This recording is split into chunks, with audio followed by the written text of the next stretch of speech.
Breaking Spectre here, coming to you with part 2A of the overarching series. You're watching the systematic destruction of the old guard. And this piece today will pick up the continuation of the article we were starting to read last time on Google.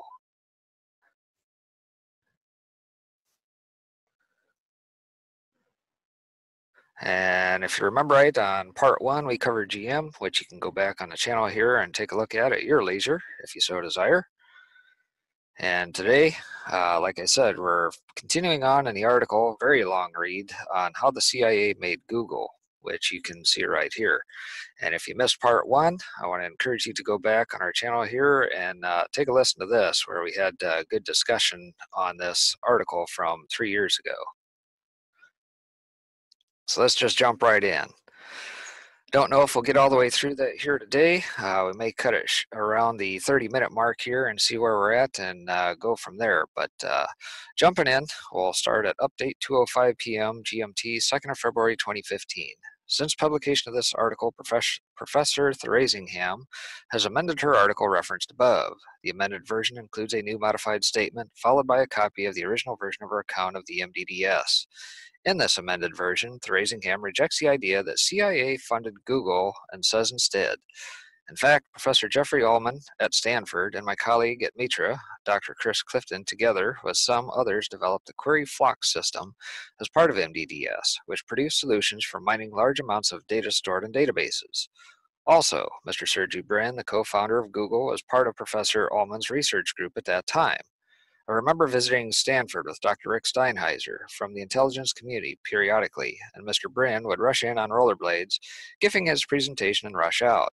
During our last visit to Stanford in September 1998, Mr. Brin demonstrated to us his search engine, which I believe became Google soon after. There are several inaccuracies in Dr. Ahmed's article, dated January 22, 2015. For example, the MDDS program was not a sensitive program as stated by Dr. Ahmed. It was an unclassified program that funded universities in the U.S., and furthermore, Sergey Brin never reported to me or to Dr. Rick Steinheiser. He only gave presentations to us during our visits to the Department of Computer Science at Stanford during the 1990s. Also, MDDS never funded Google. It funded Stanford University. Here, there is no substantial factual evidence or difference in Thrasingham's accounts, other than to assert that her statements associating Sergey Brin with the development of query flocks is mistaken. Notably, this acknowledgement is derived not from her own knowledge, but from this very article quoting a comment from a Google spokesperson. However, the bizarre attempt to disassociate Google from the MDDS program misses the mark. Firstly, the MDDS never funded Google because during the development of the core components of the Google search engine, there was no company incorporated with that name. The grant was instead provided to Stanford University through Professor Ullman, through whom some MDDS funding was used to support Brin, who was co-developing Google at that time. Secondly, Thrasingham then adds that Brin never reported to her or the CIA's Steinheiser, but admits, quote, he gave presentations to us during our visits to the Department of Computer Science at Stanford during the 1990s, end quote. It is unclear, though, what the distinction is here between reporting and delivering a detailed presentation. Either way, Thrasingham confirms that she and the CIA had taken a keen interest in Brin's development of Google. Thirdly, Thrasingham describes the MDDS program as unclassified, but this does not contradict its sensitive nature. As someone who has worked for decades as an intelligence contractor and advisor, Thrasingham is surely aware that there are many ways of categorizing intelligence, including sensitive but unclassified.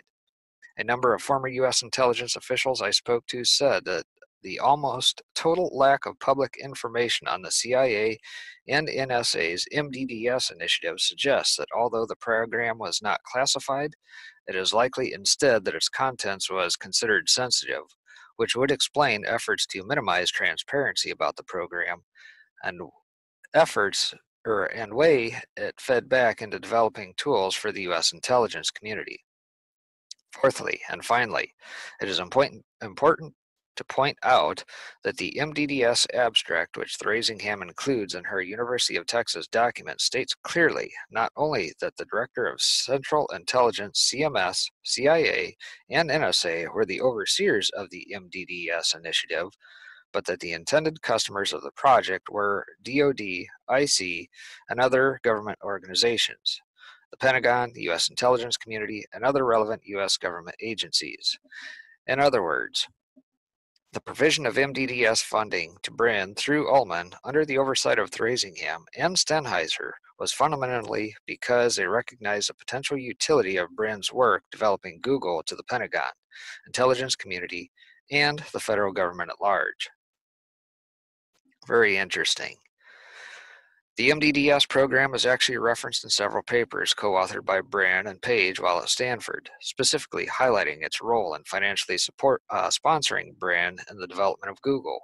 In their 1998 paper published in the Bulletin of the IEEE Computer Society Technical Committee on Data Engineering, they described the automation of methods to extract information from the web via dual iterative pattern relation extraction, the development of a, quote, a global ranking of web pages called PageRank, end quote, and the use of PageRank to develop a novel search engine called Google. Through an opening footnote, Sergey Brin confirms he was partially supported by the community management staff's massive Digital Data Systems Program, NSF grant IRI-96-31952. Confirming that Brin's work developing Google was indeed partly funded by the CIA NSA MDDS program. This NSF grant identified, alongside the MDDS, whose project report lists Brin among the students supported without mentioning the MDDS, was different to the NSF grant to Larry Page that included funding from DARPA and NASA.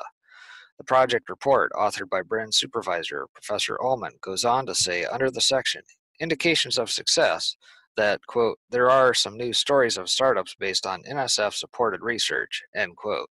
Under Project Impact, the report remarks, finally, the Google project has gone commercial as google.com, end quote. Thrasingham's account, including her new amended version, therefore demonstrates that the CIA NSA MDDS program was not only partly funding Brin throughout his work with Larry Page developing Google, but that senior U.S. intelligence representatives, including a CIA official, oversaw the evolution of Google in this pre-launch phase, all the way until the company was ready to be officially founded. Google then had been enabled with a significant amount of seed funding and oversight from the Pentagon, namely the CIA, NSA, and DARPA. The DoD could not be reached for comment. Gee, I wonder why. When I asked Professor Ullman to confirm whether or not Brin was partly funded under the intelligence community's MDDS program, and whether Ullman was aware that Brin was regularly briefing the CIA's Rex Stenheiser on his progress in developing the Google search engine, Ullman's responses were evasive. May I know whom you represent and why you are interested in these issues? Who are your, quote, sources? He also denied that Brin played a significant role in developing the query flocks system, although it is clear from Brin's papers that he did draw on that work in co-developing the PageRank system with Page. When I asked Ullman whether he was denying the U.S. intelligence community's role in supporting Brin during the development of Google, he said, I am not going to dignify this nonsense with a denial. If you want to explain what your theory is and what point you are trying to make, I am not going to help you in the slightest. The MDDS abstract published online at the University of Texas confirms that the rationale of the CIA NSA project was to, quote, provide seed money to develop data management technologies which are of high risk and high payoff, end quote, including techniques for query, browsing, and filtering, transaction processing, access methods and indexing, metadata management and data modeling, and integrating heterogeneous databases, as well as developing appropriate architectures. Say that 10 times fast. The ultimate vision of the program was to provide for the seamless access and fusion of massive amounts of data, information, and knowledge in a heterogeneous, real-time environment. for use by the Pentagon, intelligence community, and potentially across government. These revelations corroborate the claims of Robert Steele, former senior CIA officer and a founding civilian deputy director of the Marine Corps Intelligence Activity, whom I interviewed for The Guardian last year on open source intelligence. Citing sources at the CIA, Steele had said in 2006 that Stenheiser, an old colleague of his, was the CIA's main liaison at Google and had arranged early funding for the pioneering IT firm. At the time, Wired founder John Battelle managed to get this official denial from a Google spokesperson in response to Steele's assertions. The statements related to Google are completely untrue. This time round, despite multiple requests and conversations, a Google spokesperson declined to comment. Update as of 5:41 GMT, 22nd January 2015. Google's Director of Corporate Communications got in touch and asked me to include the following statement. Sergey Brin was not part of the Query Flocks program at Stanford, nor were any of his projects funded by U.S. intelligence bodies. This is what I wrote back. My response to that statement would be as follows. Brin himself, in his own paper, acknowledges funding from the community management staff of the Massive Digital Data Systems, MDDS, initiative, which was supplied through the NSF. The MDDS was an intelligence community program set up by the CIA and NSA. I also have it on record, as noted in the piece, from Professor Thrasingham of University of Texas, that she managed the MDDS program on behalf of the U.S. intelligence community, and that her and the CIA's Rick Stenheiser met Brin every 3 months or so for 2 years to be briefed on his progress developing Google and PageRank. Whether Brin worked on Query Flocks or not is neither here nor there. In that context, you might want to consider the following questions. 1. Does Google deny that Brin's work was part funded by the MDDS via an NSF grant? And number 2, does Google deny that Brin reported regularly to Thrasingham and Stenheiser from around 1996 to 1998 until September that year when he presented the Google search engine to them? Interesting. Now, on total information awareness. A call for papers for the MDDS was sent out via email list on November 3, 1993 from senior U.S. intelligence official David Charvonia, Director of the Research and Development Coordination Office of the Intelligence Community's CMS. The reaction from Tatu Yalonen, celebrated inventor of the widely used Secure Shell, SSH, data protection protocol, to his colleagues on the email list is telling. Quote, crypto relevance? Makes you think whether you should protect your data, end quote. The email also confirms that defense contractor and Highlands Forum partner, SAIC, was managing the MDDS submission process, with abstracts to be sent to Jackie Booth of the CIA's Office of Research and Development via a SAIC email address.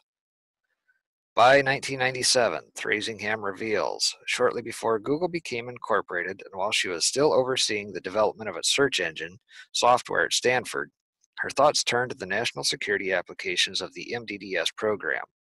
In the acknowledgments to her book, Web Data Mining and Applications in Business Intelligence and Counterterrorism, 2003, Thrasingham writes that she and Dr. Rick Stenheiser of the CIA began discussions with Defense Advanced Research Projects Agency on applying data mining for counterterrorism, an idea that resulted directly from the MDDS program, which partly funded Google.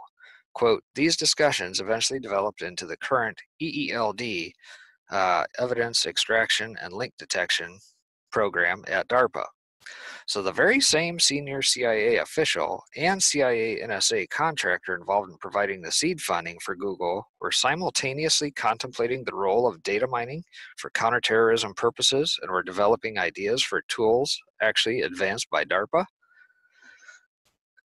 Interesting. Today, as illustrated by her recent op-ed in the New York Times, Thrasingham remains a staunch advocate of data mining for counterterrorism purposes, but also insists that these methods must be developed by government in cooperation with civil liberties lawyers and privacy advocates to ensure that robust procedures are in place to prevent potential abuse. She points out, damningly, that with the quantity of information being collected, there is a high risk of false positives. In 1993, when the MDDS program was launched and managed by Mitra Corp. On behalf of the U.S. intelligence community, University of Virginia computer scientist Dr. Anita K. Jones, a Mitra trustee, landed the job of DARPA director and head of research and engineering across the Pentagon. She had been on the board of Mitra since 1988. From 1987 to 1993, Jones simultaneously served on SAIC's board of directors. As the new head of DARPA from 93 to 97, she also co-chaired the Pentagon's Highlands Forum during the period of Google's pre-launch development at Stanford under the MDDS. Thus, when Thrasingham and Sennheiser were talking to DARPA about the counterterrorism applications of MDDS research, Jones was DARPA director and Highlands Forum co-chair. That year, Jones left DARPA to return to her post at the University of Virginia. The following year, she joined the board of the National Science Foundation, NSF, which of course had also just funded Brin and Page and also returned to the board of SAIC. When she left DoD, Senator Chuck Robb paid Jones the following tribute, quote, "She brought the technology and operational military communities together to design detailed plans to sustain U.S. dominance on the battlefield into the next century," end quote. What a web we weave. On the board of the National Science Foundation from 1992 to 1998, including a stint as chairman from 96, was Richard N. Zare. This was the period in which the NSF sponsored Sergey Brin and Larry Page in association with DARPA. In June 1994, Professor Zare, a chemist at Stanford, participated with Professor Jeffrey Ullman, who supervised Sergey Brin's research, on a panel sponsored by Stanford and the National Research Council discussing the need for scientists to show how their work, quote, ties the national needs, end quote. The panel brought together scientists and policymakers, including Washington insiders. Drain the swamp? DARPA's EELD program, inspired by the work of Thrasingham and Sennheiser under Jones's watch, was rapidly adapted and integrated with a suite of tools to conduct comprehensive surveillance under the Bush administration. According to DARPA official Ted Senator, who led the EELD program for the agency's short-lived Information Awareness Office, EELD was among a range of, quote, promising techniques being prepared for integration into the prototype TIA system. TIA stood for Total Information Awareness and was the main global electronic eavesdropping and data mining program deployed by the Bush administration after 9/11. TIA had been set up by Iran-Contra conspirator Admiral John Poindexter and was appointed in 2002 by Bush to lead DARPA's new Information Awareness Office. Outstanding. Xerox Palo Alto Research Center, PEARC, was another contractor among 26 companies, also including SAIC, that received million-dollar contracts from DARPA. The specific quantities remain classified under Poindexter to push forward the TIA surveillance program in 2002 onwards. The research included behavior-based profiling, automated detection, identification and tracking of terrorist activity, among other data analyzing projects. At this time, PARC's director and chief scientist was John Seeley Brown. Both Brown and Poindexter were Pentagon Highlands Forum participants. Brown on a regular basis until recently. Again, this is 2015, mind you. Flash forward to where we're at today and take a look at the things going on with our surveillance state, both here, Europe, China, and abroad. You see the foundation being laid here? TIA was purportedly shut down in 2003 due to public opposition after the program was exposed in the media, but the following year Poindexter participated in a Pentagon Highlands group session in Singapore alongside defense and security officials from around the world. Meanwhile, Ted Senator continued to manage the EELD program among other data mining and analysis projects at DARPA until 2006, when he left to become a vice president at SAIC. He is now a SAIC/LIDOS technical fellow. Nice little revolving door. Now the next section, Google, DARPA, and the money trail. Long before the appearance of Sergey Brin and Larry Page, Stanford University's computer science department had a close working relationship with U.S. military intelligence. A letter dated November 5, 1984, from the office of renowned artificial intelligence expert Professor Edward Feigenbaum, addressed to Rick Steinheiser, gives the latter directions to Stanford's Heuristic Programming Project, addressing Steinheiser as a member of the AI Steering Committee. A list of attendees at a contractor conference around that time, sponsored by the Pentagon's Office of the Naval Research, ONR, includes Steinheiser as a delegate under the designation OPNAV Op-115, which refers to the Office of the Chief of Naval Operations Program on Operational Readiness, which played a major role in advancing digital systems for the military. From the 1970s, Professor Feigenbaum and his colleagues had been running Stanford's Heuristic Programming Project under contract with DARPA, continuing through to the 1990s. Feigenbaum alone had received around over $7 million in this period for his work from DARPA, along with other funding from the NSF, NASA, and ONR. Brand's supervisor at Stanford, Professor Jeffrey Ullman, was in 1996 part of a joint funding project of DARPA's Intelligence Integration of Information program. That year, Ullman co-chaired DARPA-sponsored meetings on data exchange between multiple systems. In September 1998, the same month that Sergey Brin briefed U.S. intelligence representatives Steinheiser and Thrasingham, tech entrepreneurs Andreas Bechtolsheim and David Cheriton invested $100,000 each in Google. Both investors were connected to DARPA. As a Stanford PhD student in electrical engineering in the late 1980s, Bechtolsheim's pioneering SUN workstation project had been funded by DARPA and the Stanford Computer Science Department. This research was the foundation of Bechtolsheim's establishment of Sun Microsystems, which he co-founded with William Joy. As for Bechtolsheim's co-investor in Google, David Cheriton, the latter is a longtime Stanford computer science professor who has an even more entrenched relationship with DARPA. His bio at the University of Alberta, which in November 2014 awarded him an honorary science doctorate, says that Cheriton's, quote, research has received the support of the U.S. Defense Advanced Research Projects Agency, DARPA, for over 20 years. In the meantime, Bechtolsheim left Sun Microsystems in 1995, co-funding Granite Systems with his fellow Google investor Cheriton as a partner. They sold Granite to Cisco Systems in 1996, retaining significant ownership of Granite and becoming senior Cisco executives.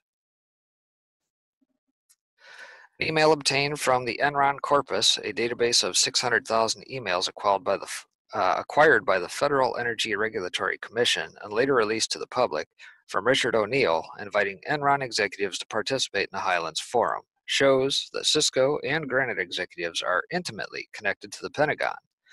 The email reveals that in May 2000, Bechtolsheim's partner and Sun Microsystems co-founder, William Joy, who is then chief scientist and corporate executive officer there, had attended the forum to discuss nanotechnology and molecular computing.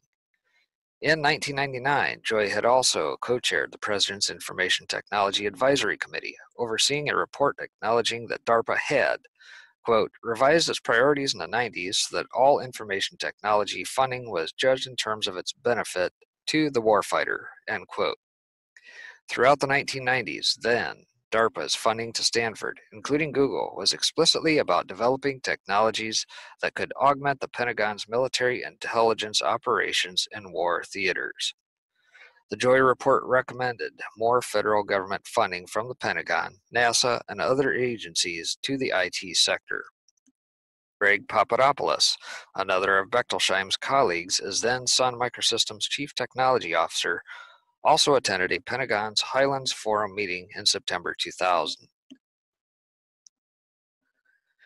In November, the Pentagon's Highlands Forum hosted Sue Bostrom, who was vice president for the Internet at Cisco, sitting on the company's board alongside Google co-investors Bechtolsheim and Cheriton. The forum also hosted Lawrence Zuraf, then a managing partner of Granite, which Bechtolsheim and Cheriton had sold to Cisco. Zuraf had previously been an SAIC contractor from 93 to 94, working with the Pentagon on national security issues, specifically for Marshall's Office of Net Assessment.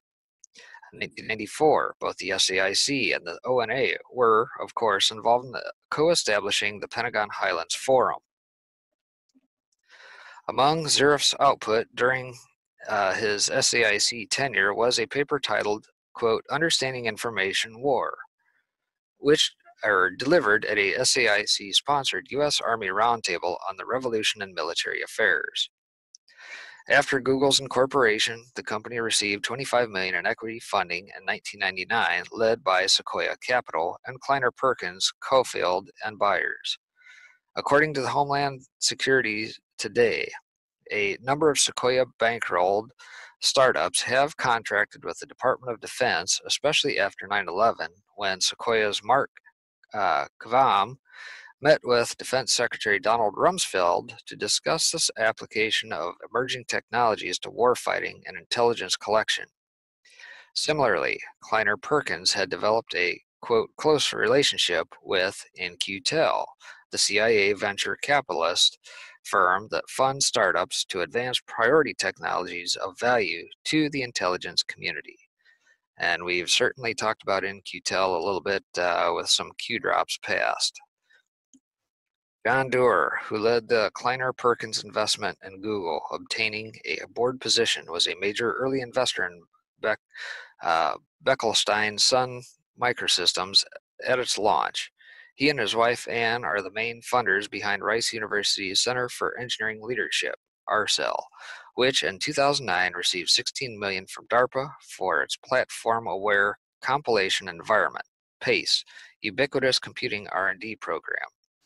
Doerr also has a close relationship with the Obama administration, which he advised shortly after it took power to ramp up Pentagon funding to the tech industry. In 2013, at the Fortune Brainstorm Tech Conference, Doerr applauded, quote, how the DoD's DARPA-funded GPS, CID, most of the major computer science departments, and of course the internet, end quote. From inception, in other words, Google was incubated, nurtured, and financed by interests that were directly affiliated or closely aligned with the U.S. military intelligence community, many of whom were embedded in the Pentagon Highlands Forum.